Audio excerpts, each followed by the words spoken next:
Israel के लिए खास तौर पर नेतन्याहू के लिए एक नई आफत टूट पड़ी है। दरअसल इस साल इजराइल में आम चुनाव होने, जिसकी तैयारी के लिए नेतन्याहू ने अलग अलग देशों से मोर्चा खोल रखा है कि अगर मुफीद नहीं लगा तो चुनावों को टाल दिया जाएगा, मुफीद लगा तो राष्ट्रवाद के नाम पर फिर से वोट मांगा जाएगा। लेकिन जब उसी देश की सेना जिनके कांधे पर चढ़कर नेतन्याहू राष्ट्रवाद का राग अलापेंगे वही बगावत कर दे, तो जी हां, सैकड़ों की तादाद में आईडीएफ यानी इजराइल के सैनिकों ने हथियार छोड़कर नेतन्याहू के खिलाफ मोर्चा खोल दिया। एक पूरा का पूरा बेस जो सबसे महत्वपूर्ण माना जाता है इजराइल के लिए, वो खाली हो चुका है। यानी अगर मौके का फायदा उठाकर कोई भी देश अब उस बेस पर अटैक कर दे तो उसको वापस पाना बड़ा मुश्किल हो जाएगा। हालात क्या है वहां पर वो तो दिखाऊंगा ही। बहरीन और जॉर्डन पर एक बड़ा जबरदस्त अटैक हुआ, लेकिन जो जॉर्डन से खबर निकल कर आई है वो वाकई अमेरिका को और विचलित करने वाली है, क्योंकि जॉर्डन पर इससे पहले भी अटैक हुआ। खबर थी कि ईरान तक जॉर्डन की सेना और नागरिकों ने सटीक जानकारी पहुंचाई थी, तो क्या एक बार फिर से जॉर्डन की सेना ने इस ईरान तक पहुंचाई है कोई जानकारी? क्योंकि 3 फाइटर जेट धुआं धुआं हो गए, बर्बाद हो गए, और कई अमेरिकी सैनिकों के मारे जाने की फिर से खबर निकल कर आई है। बहरीन से निकली हुई तस्वीरें भी आपको दिखाऊंगा, वहां क्या हालात है, और सऊदी अरब पर एक बहुत बड़ा अटैक हुआ उसकी भी तस्वीर। नमस्कार, मैं हूं प्रज्वल गौतम और आप देख रहे हैं खबर चौक। सबसे पहले भाई ये तस्वीर निकल कर आई है, जो दावा है बताएंगे आपको, पहले ये देखिए, जो नारेबाजी सुनते चलिए।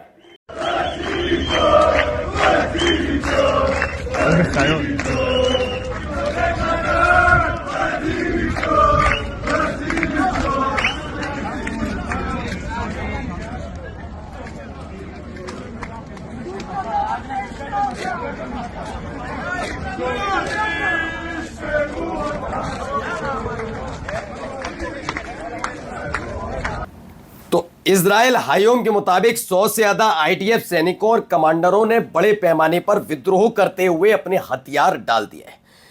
एसडी ताइमन सिदे टाइमन है, वहां का बेस खाली कर दिया है, और यह बहुत महत्वपूर्ण है। भौगोलिक स्थिति के मुताबिक अगर देखा जाए तो इजराइल के लिए बहुत महत्वपूर्ण बेस माना जाता है, जहां पर पूरी तरह से उसे खाली कर दिया गया है। यहां लड़ाई सिर्फ सरकार से नहीं रह गई है, यह नेतन्याहू के खिलाफ यह मोर्चा नहीं है, बल्कि नेतन्याहू के इशारे पर जिन कमांडर्स ने इन सैनिकों को झोंक दिया है युद्ध में कि गजा में पहले संघर्ष होता है, वहां खत्म होता है तो लेबनान भेज दिया जाता है, और फिर लेबनान से इन्हें गजा दोबारा भेजा जा रहा था। बस इसी का विरोध शुरू हुआ। मतलब बड़े बड़े अधिकारी वर्सेस ये सैन्य हुसैना हो गए। खबर निकल कर आई कि इन सैनिकों ने विद्रोह कर दिया और अपने हथियार छोड़ दिए हैं। कुछ और वीडियोस भी आपको दिखाता हूं, देखिए यहां क्या हो रहा है, कैसे गुस्सा दिखाया जा रहा है।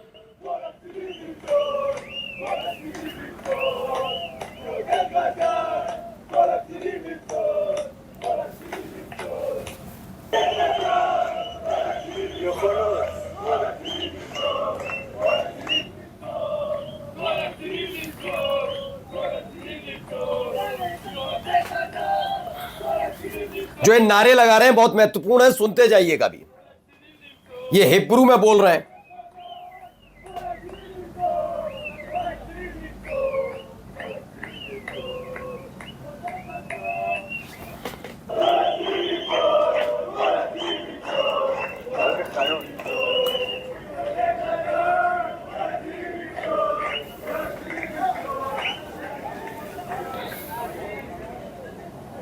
तो हथियार छोड़कर सड़कों पर उतरे, बेस खाली किया। खबर क्या है?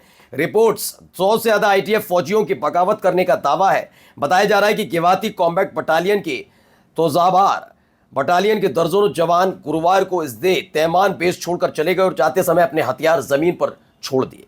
सामने आई वीडियो में कथित तौर पर all the officers to hell के नारे लगाते हुए सुना जा सकता है। रिपोर्ट्स के मुताबिक यह यूनिट हाल ही में लेबनान से लौटी थी और उसे गजा भेजने की तैयारी चल रही थी।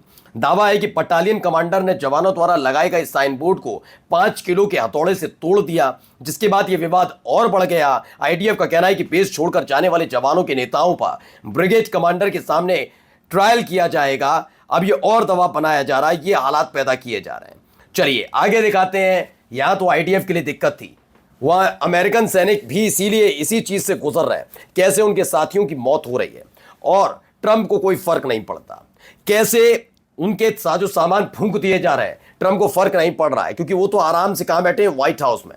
ना बेटी को फर्क है, बेटा जो दमाद है वो आराम से इन्हीं सैनिकों की जान के नाम पर पूरे के पूरे खाड़ी देशों के साथ सौदेबाजी में लगा हुआ है, पैसा कमा रहा है। लेकिन इनके साथ क्या हो रहा है, खबर पढ़िए।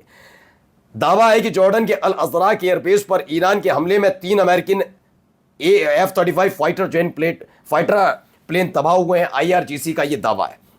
खबर सिर्फ इतनी भर नहीं है, खबर है कि IRGC ने दावा किया केशम द्वीप पर अमेरिका का हमला हुआ था। हमने आपको एक दिन पहले खबर दिखाई थी, केशम द्वीप पर फिर से अटैक किया है।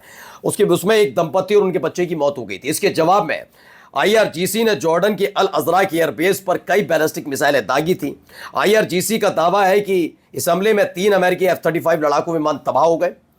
3 ऐसे फाइटर जेट हैं जिन्हें गंभीर तौर पर नुकसान पहुंचा है और कई सैन्य अधिकारी और तकनीकी कर्मचारी मारे गए हैं। यानी अब दोबारा ताबूत पहुंचने का सिलसिला वहां शुरू हो सकता है, बड़ी बात नहीं है। एक और खबर देखिए, सऊदी अरब से वीडियो निकली, ये देखिए, ये देखिए, देखिए देखिए देखिए, भाग रहे लोग और एकदम आग। ये हालात देखिए, झुलस गया होगा जो गाड़ी में बैठा हुआ है पूरी तरह से, क्या हालत हुई होगी। अब दूसरे एंगल से भी देखते चलिए। यहां अचानक से कुछ हुआ, अफरा तफरी का आलम देखने को मिलेगा। देखिए भाग जाएंगे लोग, भाग रहे हैं, उधर धुआं आ रहा है। ये देखिए, ये तस्वीर निकलकर ये बताएगा सऊदी अरब का जिजान इलाका है जहां पर एक स्ट्राइक हुई थी, यानी हमला हुआ था। ऑयल फैसिलिटी है सऊदी अरब की, और उसके बाद वहां बेतहाशा आग देखने को मिली। नुकसान भारी भरकम बताया जा रहा है। इससे पहले इनके 4 लाख बैरल वाले ऑयल रिफाइनरी पर अटैक की खबर थी, जो फिलहाल रोक दिया गया है काम वहां पर नुकसान। अब देखिए एक और बहरीन पे क्या हो रहा है, बहरीन में देखिए,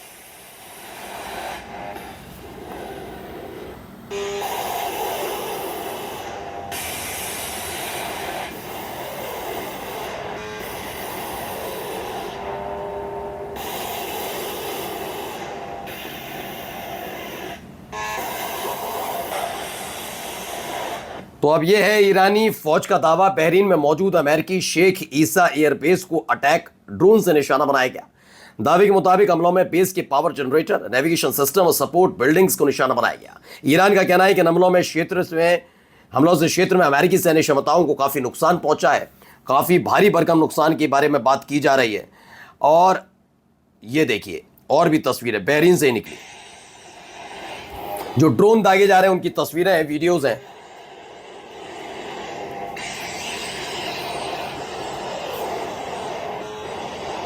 एक के बाद एक अटैक की वीडियोस निकलकर सामने आई, जो बहरीन पर ड्रोन दागे गए उनकी तस्वीरें हैं। यानी इस बार पिछले 24 घंटे में बहरीन और जॉर्डन पर भारी अटैक। ये देखिए, ये एक दावा किया जा रहा है, बताते थे क्या कहा गया है। Iran attack a US military base in Bahrain, यानी जो 5th फ्लीट है उस पर अटैक की खबर है, जिसमें खास तौर पर सुसाइड उन कामिकाज़े ड्रोन से अटैक किया गया, सुसाइड ड्रोन से अटैक किया गया है। वही खबर है कि अब हालात बदलते जा रहे हैं और सऊदी अरब वर्सेस हूती लड़ाके बड़े स्तर पर लड़ने की तैयारी में है। ये देखिए,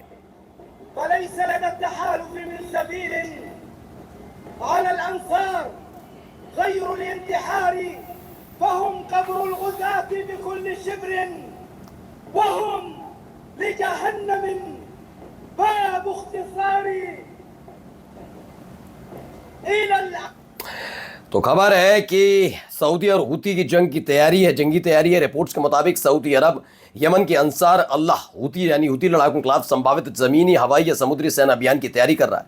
वहीं हूती लड़ाकों ने कह दिया है कि अगर किसी भी तरह का ग्राउंड ऑपरेशन किया जाता है तो उसके लिए पूरी तरह से हूती लड़ाके तैयार हैं। यानी एक और मोर्चा खुला हुआ है सऊदी अरब वर्सेस यमन। तो पहले भी था लेकिन छिटपुट था, लेकिन अब बड़े स्तर पर है। लेकिन एक गलती सऊदी अरब की और है कि ईरान से भी पंगा ले लिया है। नमस्कार।